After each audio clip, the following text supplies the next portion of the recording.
जब से राहुल गांधी लोकसभा में नेता विपक्ष चुने गए हैं, तब से ही वो अलग अंदाज में नजर आ रहे हैं। ताबड़तोड़ दौरे कर रहे हैं। पहले असम पहुंचे, जहां उन्होंने बाढ़ पीड़ितों से मुलाकात की। असम के बाद मणिपुर पहुंचे, जहां उन्होंने हिंसा से पीड़ित लोगों से मिले। चुराचांदपुर में रिलीफ कैंप का दौरा किया, जिसके बाद राहुल गांधी ने मणिपुर की राज्यपाल अनुसुईया उइके से भी मुलाकात की। मुलाकात के बाद राहुल ने एक प्रेस कॉन्फ्रेंस किया और इस दौरान उन्होंने कई सारी बातें कही। पहले तो राहुल गांधी ने मणिपुर के हालात को लेकर प्रधानमंत्री नरेंद्र मोदी को संदेश दिया। उन्होंने कहा कि मैं प्रधानमंत्री से अनुरोध करता हूं कि 1-2 दिन का समय निकालकर मणिपुर के लोगों की बात सुने। और मैं प्रधानमंत्री से रिक्वेस्ट करता हूं कि वो देश के प्रधानमंत्री हैं, मणिपुर एक प्रदेश है और प्रधानमंत्री को बहुत पहले विजिट करना चाहिए था, मगर मणिपुर को ज़रूरत है कि हिंदुस्तान के प्रधानमंत्री यहाँ आए। तो मेरी रिक्वेस्ट है कि प्रधानमंत्री को यहाँ आना चाहिए। मणिपुर के लोग भी चाहते हैं, शायद पूरा देश चाहता है कि प्रधानमंत्री यहाँ आकर जनता की बात सुने। राहुल गांधी ने कहा कि मैं तीसरी बार मणिपुर आया हूँ। मैंने सोचा था कि जमीन पर काफी सुधार हुआ होगा, मगर दुख की बात है कि मुझे सुधार नहीं दिखा। मैंने सोचा था कि अब मैं आया हूँ, काफ़ी समय बाद आया हूँ, तीसरी बार है। 1 साल पहले आया था, फिर भारत जोड़ो यात्रा में आया और अब आया हूँ। मैंने सोचा था कि ग्राउंड पे काफ़ी इम्प्रूवमेंट होगा, मगर दुख की बात है कि वो इम्प्रूवमेंट नहीं हुआ।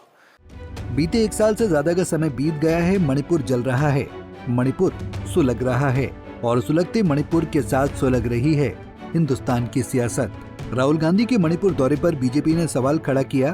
केंद्रीय मंत्री गिरिराज सिंह ने कहा कि मणिपुर के हालात सुधर रहे हैं, तो राहुल गांधी वहां के हालात बिगाड़ने जा रहे हैं। देखिए, कुछ लोगों को पॉलिटिकल टूर करने की आदत हुई है, लेकिन जब बंगाल में शरेआम हिंदू महिलाओं को सड़क पे पीटा जाता हो, शरिया कानून के हिसाब से न उस पे जुबान खुलती है युवराज की, न कोई बयान देते हैं। पॉलिटिकल जब वहाँ के हालात सुधर रहे हैं तो उस हालात को बिगाड़ने जा रहे हैं। राहुल गांधी के मणिपुर दौरे पर बीजेपी नेता तरुण चुग ने कहा कि राहुल गांधी दूसरे को सलाह देने की बजाय कुछ दिन तमिलनाडु में गुजारें। राहुल जी, दूसरों की सलाह देने के बजाय कुछ दिन गुजारो तमिलनाडु में, जहां जहरीली शराब से दलित भाईचारे के लोग लगातार मर रहे हैं और इस जहरीली शराब के तार आपके गठबंधन की सरकार के साथ जुड़े हैं। कुछ दिन गुजारो संदेशखाली में, बंगाल में, जहां लगातार हत्याएं व बलात्कार हो रहे हैं। राहुल गांधी के मणिपुर दौरे को लेकर वहां की महिलाओं ने राहुल गांधी का आभार जताया। राहुल गांधी यहाँ पर आए हम लोग को मिलने के लिए, यहाँ का तकलीफ पूछने के लिए बहुत बहुत शुक्रिया। अभी तक मोदी जी और मणिपुर सरकार सेम बिरेन अभी तक यहाँ पर जिरीबाम पर 1 दिन भी नहीं आए थे। हम लोग बहुत अफसोस है और राहुल गांधी जी यहाँ आकर हम लोग के बारे में कैसे चल रहा है, बच्चा लोग को भी पढ़ाई कैसे चल रहा है और डॉक्टर, पुलिस क्या क्या कमी है सब पूछती है। बीजेपी राहुल गांधी संदेशखाली तमिलनाडु पर घेर रही है, तो विपक्ष बीजेपी को मणिपुर की याद दिला रहा है। बता दें कि मई 2023 में मणिपुर में हिंसा भड़कने के बाद से राहुल का मणिपुर का यह तीसरा दौरा था। उन्होंने पहली बार जून 2023 में और अगली बार इस साल जनवरी में राज्य में अपनी भारत जोड़ो न्याय यात्रा शुरू की थी। आइए जानते हैं कि आखिरकार मणिपुर में हिंसा शुरू कैसे हुई। मणिपुर हिंसा की वजह कुकी वर्सेस मैतेई। मैतेई को एसटी का दर्जा देने की मांग।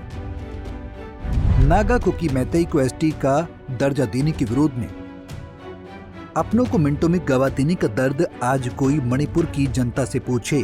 बता दें कि हालात की समीक्षा के लिए गृह मंत्री अमित शाह खुद 3 दिवसीय मणिपुर दौरे पर गए थे और इस दौरान उन्होंने कई समाज के लोगों से बातचीत भी की थी। बावजूद समस्या का अभी तक कोई हल नहीं निकल पाया।